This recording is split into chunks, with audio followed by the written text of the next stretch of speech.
제가 월요일에는 시청자분들이 미국 증시에 대해서 질문을 주셨던 것들을 모아서 조금 정리하는 시간을 가져보려고 합니다. 지난주 또 댓글로 금요일에 미국 리테일주가 좀 궁금하다라는 댓글들이 있어서 이거에 대해 한번 알아볼게요. 우선 PPT 화면 함께 보시면서 시작을 해볼까요? 리테일 관련주라고 하면 필수 소비재와 임의 소비재 두 가지로 나눠볼 수 있을 것 같은데요. 필수 소비재는 경기에 관계없이 식료품이나 생필품처럼 수요가 조금 꾸준한 종목들, 따라서 경기 방어 성격을 띠고 있습니다. 임의 소비재는 소비 심리에 민감한 업종을 말하는데요. 우선 핀비즈 맵을 함께 보시면 저렇게 필수 소비재에는 월마트, 코스트코, 코카콜라, 펩시코, 프록터 앤 갬블 등이 필수 소비재로 좀 분류가 된다라고 생각하시면 될 것 같고요. 다음 페이지로 넘어가 보면 아마존, 홈디포, 테슬라, 에어비앤비 등은 임의 소비재 섹터로 분류를 해볼 수가 있겠습니다. 그 중에서도 오늘 제가 갖고 온 두 종목이 있는데요. 먼저 홈디포부터 살펴보도록 할게요. 홈디포 주가를 보시면 YTD 연중 기준으로 조금 부진한 모습이거든요. 사실 최근 몇 년 동안 높은 금리 또 인플레이션 압력이 회사의 성장세를 좀 짓눌렀다 이렇게 볼 수 있겠습니다. 다음 페이지로 넘어가 보시면 홈디포의 이 동일 매장 매출 성장률이 이렇게 쭉 정리가 되어 있는데요. 원래 코로나19 팬데믹 기간 동안만 해도 홈디포가 이 매출 성장률이 두 자릿수 증가율을 보였는데 보시면 2023 회계연도에는 3.2% 감소, 2024는 1.8% 감소, 2025도 0.3% 증가로 조금 팬데믹 기간보다 매출 증가세가 많이 약해진 모습입니다. 그럼에도 조금 고무적인 거는 이 경영진의 확고한 주주 환원 의지에는 변함이 없다라는 점이 특징인데요. 다음 페이지로 넘어가서 핵심 강점들 한번 살펴보도록 할게요. 현재 홈디포는 주당 2.33달러의 분기 배당금을 지급을 하고 있고요. 이게 무려 17년 연속 배당금을 인상한 케이스라고 해요. 즉 매출 증가세는 좀 둔화했지만 홈디포는 여전히 꾸준히 이익을 창출하는 데는 큰 어려움을 겪은 적이 없다는 점 조금 고무적으로 해석할 수 있을 것 같고요. 심지어 글로벌 금융위기가 한창이었던 시기에도 홈디포는 2008년부터 10년도까지 모든 회계연도에 플러스 잉여 현금 흐름을 창출했다고 합니다. 홈디포 같은 경우에는 오는 18일 2016 회계연도 2분기 실적을 발표할 예정인데요. 여기서 우리가 동일 매장 매출뿐만이 아니라 고가 상품, 즉 비싼 상품에 대한 고객들의 지출 상황, 그리고 가이던스에 주목할 필요가 있어 보입니다. 다음으로 넘어가서 홈디포에 대해서 현재 투자 의견이 전반적으로 어떻게 마련되어 있나도 함께 살펴보도록 하겠습니다. 매수 의견을 제시한 애널리스트가 19명, 비중 확대는 3명, 그리고 보유는 17명입니다. 목표가 같은 경우에는 최고가를 제시한 경우가 430달러이고요. 현재 홈디포 가격이 아까 355달러 선이었으니까 이것보다 80달러 정도 높은 상황이라고 보시면 되겠습니다. 그리고 목표가 평균값 같은 경우에는 373달러 수준이라는 점도 함께 체크해 보시고요. 다음으로 월마트를 넘어가 볼게요. 월마트도 마찬가지로 YTD 수익률이 그렇게 좋지는 못합니다. 부진한 모습인데 그럼에도 월마트는 좀 경제 상황이 어려울 때 비교적 강한 모습을 보이는 기업이거든요. 월마트의 경우에는 홈디포보다 이틀 뒤 20일에 2027 회계연도 2분기 실적을 발표할 예정이고요.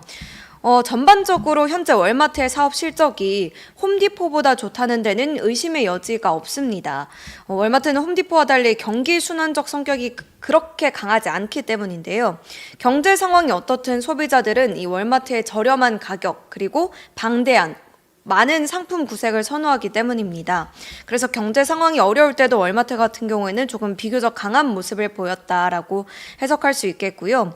또 월마트에 대해서 지금까지 좀 사업 구조를 변화하려고 했던 시도들을 긍정적으로 평가하는 곳들이 많습니다. 월마트는 온라인 쇼핑 사업을 현재 적극적으로 좀 확대하고 있는데요. 미국 전역에 구축한 광범위한 오프라인 매장망을 활용해서 온오프라인 통합, 즉 옴니 채널 역량을 강화하고 있다고 해요. 또 월마트의 유료 멤버십 서비스인 월마트 플러스도 좀 상당한 성공을 거두면서 회사에 반복적으로 발생하는 구독형 매출원을 만들어주고 있고요. 또 광고 플랫폼인 월마트 커넥트를 통해서도 빠르게 광고 매출이 증가하고 있다는 점도 긍정적으로 우리가 해석을 해볼 수 있겠습니다. 특히 이 멤버십과 광고 사업은 마진이 높은 사업이기 때문에 앞으로 이 월마트의 순이익 증가를 견인할 수 있는 요소로 평가받고 있습니다. 월마트 관련해서도 전반적인 투자 의견 한번 살펴볼게요. 매수 의견 제시한 애널리스트가 29명, 비중 확대가 9명, 보유가 6명, 매도가 1명으로 보이고 있고요. 목표가는 최고가가 155달러, 평균값은 139달러 선인데 월마트의 현재 가격은 111달러 선에서 현재 보이고 있습니다. 다음으로 넘어가서 윌리엄 소노마에 대해서 좀 분석을 해달라라는 의견이 있었어서 함께 또 살펴보고 갈게요. 최근 신고가를 찍었던 기업이기도 한데요. 지난 1년간 21%, 올 들어서는 36% 상승한 기업입니다. 윌리엄 소노마 사실 저는 몰랐거든요. 시청자분들이 말씀해 주시기 전까지. 근데 가구, 홈퍼니싱 업종을 하고 있는 기업이라고 해요. 근데 이 지금 가구나 홈퍼니싱 업황이 그렇게 좋지 못한 편인데도 윌리엄 소노마 같은 경우에는 탄탄한 소비 수요와 높은 수익성을 유지하고 있다는 점이 이렇게 주가를 끌어올린 것으로 보이고요. 다음 페이지 넘어가 보시면 파이퍼 샌들러라는 IB에서 최근 이 같은 실적 경쟁력을 높이 평가하면서 비중 확대 의견을 제시하고 목표가도 253달러를 제시를 했습니다. 주주 환원책도 좀 눈에 띄는데요. 20년 연속 배당금을 인상했고 최근에는 주당 0.76달러의 분기 배당을 발표하기도 했습니다. 그럼 이 같은 호실적, 강한 실적의 배경이 뭐냐? 이 포터리반 키즈 같은 주요 브랜드를 통해서 유명 디자이너와 라이프스타일 브랜드와 협업 제품을 잇따라 선보인 게 조금 긍정적인 평가를 받고 있고요. 다만 최근 주가가 빠르게 오른 만큼 인베스팅 프로에서는 현재 주가가 조금 고평가 구간에 있다라고 평가를 내놓기도 했습니다.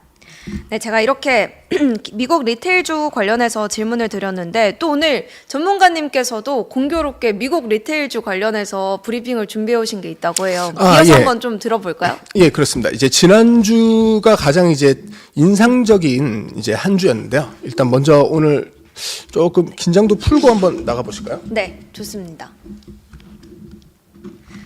또 워낙 유머러스 하시기로 저희 사이에서 알려져 있으니까 감사합니다. 오늘은 또 어떤 그림을 가져오셨는지 먼저 너무 긴장 좀 풀어볼까요? 화면 한번 띄워주시죠.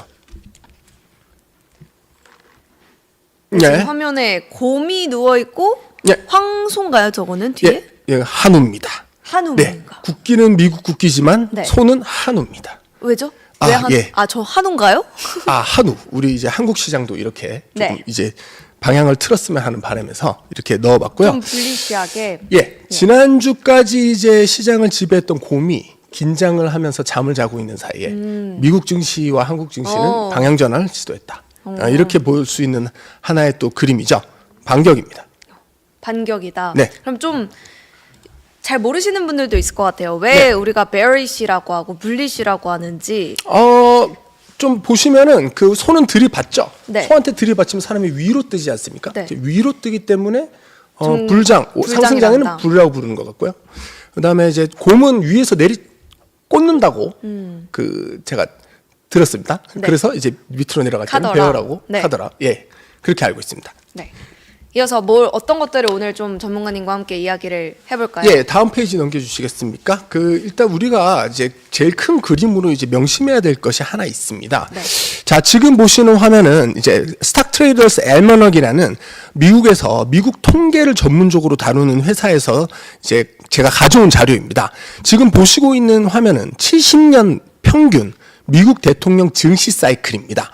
이 화면에서 보시다시피 미 대통령 사이클을 이제 평균을 내보면 1년 차의 사이클에서 초반 1분기 가량이 매우 안 좋은 빨간색으로 돼 있는 것을 보실 수 있죠. 그리고 증시는 나름 이제 괜찮은 방향을 보이고 있고요. 가장 주목할 점은 2년 차입니다. 평균적으로 70년 평균 대통령 임기 기간 중에 2년 차가 가장 주가가 안 좋은데요. 가장 또 인상적인 것은 주가가 안 좋은 8월쯤을 기점으로 가장 황금기라고 부를 수 있는 이제 사이클에 들어간다는 점이죠. 이러한 통계는 70년 평균을 내서 우리가 이제 접근할 수 있는 신뢰할 수 있는 통계인 만큼 지금 올해 2분기부터 지금 상승을 시작한다고 가정을 할 경우에 저희 투자자 여러분께 미국 증시는 상당한 기회 요인으로 작용할 수 있다고 보실 수 있겠습니다. 그럼 한마디로 요약을 해보자면 지금이 좀 기회의 시기다. 그렇습니다. 저번 주에는 또 이 저희한테 보여주셨던 신호등이 빨간색이었는데 네. 초록색으로 바뀌었네요. 예. 다음 페이지 한번 보시겠습니다. 신호등이 이제 파란색으로 바뀌게 됐는데요. 미국 시장은 네. 지금 나가는 화면이랑 조금 다르게 나오고 있는데요. 조금 다음 화면으로 주시겠습니까? 다음. 네, 신호등까지 했고요. 넘어가겠습니다. 다음. 지금 현재 미국 증시는 8월 4일 화요일을 기점으로 지난주에 우리가 다루었던 추세 전환 신호인 follow through day를 달성하였습니다. 이 follow through day라고 부르는 이유는 먼저 이제 그 전날 보다 증시가 거래량 상승을 동반한 1.2% 이상 상승을 보였고 이날을 기점으로 페이먼트 홀딩스, 넷앱, 그다음에 델 컴퓨터, 뉴코어, 철강주입니다. 그리고 윌리엄 소노마, 네. 그리고 샤크 닌자, 그다음에 데이터독 같은 다양한 업종에서 박스권을 돌파하고 신고가를 갱신하는 종목들이 나타났다는 점에서 시장의 방향을 틀 수 있는 강력한 신호라고 볼 수 있겠습니다. 다음 화면 띄워주시겠습니까? 이어서 8월 6일 목요일에는 파카 하나핀, 기계산업 업종에 있는 종목입니다. 파카 하나핀과 로쿠, 그리고 테페스티라고 부르는 코치 가방을 만든 이 회사가 또 박스권을 돌파하고 신고가를 올라가기 시작했습니다. 이러한 사항을 종합적으로 봤을 때 현재 미국 시장은 방향을 틀고 있다고 저희가 볼 수 있다고 이제 이렇게 여겨지는 신호들이죠. 자, 그러면 아까 이제 지금 화면이 우리가 이제 빨리 지나가 왔었는데 지금 이 화면 한번 보시면은 이제 한번 웃자고 제가 띄운 그림이긴 한데요. 자동차가 네. 매장으로 돌진을 해버렸죠. 네. 왜죠? 그거는 다음 화면을 보시면 이해를 하실 수 있을 겁니다. 이게 줄을 많이 서다 보면 네. 참지를 못하고 이렇게 들어가는 경우가 있지 않을까 이렇게 왔는데 네. 자, 우리가 리테일 섹터를 얘기할 때 어떤 점을 우리가 주목해야 되느냐를 우리가 쉽게 설명을 해보자면요. 바로 이렇게 줄 서는 걸 통해서 우리가 볼 수 있죠. 줄 많이 서는 기업이 당연히 돈도 많이 벌겠죠. 인기가 좋다는 말이죠. 네. 자, 그럼 첫 번째 화면 줄은 어느 회사 줄일까요? 제가 실수로 다음 페이지를 봐버렸어요. 봐버렸습니까? 네. 예, 그럼 다음 페이지로 바로 넘어가도록 하죠. 첫 번째 줄은 애플사 이제 아이폰 기다리는 줄이고요. 두 번째 줄은 더치브로스 커피를 사기 위해서 차량 안에서 드라이브스루에서 기다리고 있는 행렬이고 세 번째 피난 행렬은 우리 코스트코에서 물건을 사기 위한 행렬입니다. 이렇듯 리테일 섹터는 우리가 옆에서 바로 빠른 시점에 전문가들보다 먼저 우리가 볼 수 있다는 장점을 가지고 있죠. 자, 그럼 미국 리테일 섹터의 실적 추이를 한번 보시면은 자, 우리가 이제 제대로 된 종목을 하나 잡았다고 가정을 해볼게요. 네. 여기서는 코스트코를 일단 한번 보겠습니다. 코스트코의 2008년도 주당 이익은 2.8불이었습니다. 네. 그런 코스트코의 24년 기점으로 EPS 주당 순이익은 16.2불이었습니다. 대략 16년 상간의 EPS 성장이 8배. 그러게요. 오릴리 오토모티브 같은 경우에는 2008년도 1.4불이었던 주당 순이익이 23년도 38불입니다. 이처럼 거대한 소비 시장을 갖고 있는 미국 시장에서 우리가 제대로 된 소비주를 하나 잡는다는 건 큰 장기적인 기회 요인으로 작용할 수 있다고 보시면 되겠습니다. 자, 시간이 촉박해서 넘어가도록 하겠습니다. 이제 오릴리 오토모티브의 이제 상승 동력을 얘기하는 건데요. 이 오릴리 오토모티브로 말하자면 자동차 업계의 코스트코죠. 자동차 정비와 관련된 소모품 및 여러 가지 이제 이런 물건을 백화점식으로 가서 살 수 있는 것이고요. 미국 전역에 대략 6,000개의 점포를 가지고 있습니다. 그런데 이 회사의 가장 특징이 뭐냐면 이 탄탄한 사업 구조를 기반으로 순이익 사업을 해서 연간 이익이 발생하면 이 이익에 맞먹는 돈을 가지고 시장에서 자기 주식을 삽니다. 자사주를 산 그렇습니다. 거죠? 그리고 자사주를 없애버립니다. 소각한다. 그렇습니다. 그럼 그 돈은 주주한테 가나요? 주주한테 간다고는 볼 수 없지만 네. 이 돈을 사서 주식을 없애버리면 어떤 효과가 나타날까요? 오릴리 오토모티브의 지난 2019년부터 23년까지 5개의 이제 연도 가운데 없어진 주식의 수는 대략 40%입니다. 그러면 주가가 주당 이익 성장이 예를 들어 50%다. 네. 그러면 내 주식이 50% 이익이 늘었는데 돌아다니는 주식 수가 50%가 없어졌다는 말은 주가가 거기서 더 탄력을 받아서 주당 이익은 2배 가까이 상승할 수 있다는 말이죠. 이것이 바로 미국 회사들이 가지고 있는 강력한 주주 환원 정책의 일환입니다. 자, 그러면 지금 시간이 좀 지체되는데 빨리 넘어가 보도록 하겠습니다. 자, 넘어가죠. 저희가 뭐 개장 상황 보고 다시 돌아와도 되는 거니까요. 그렇습니다.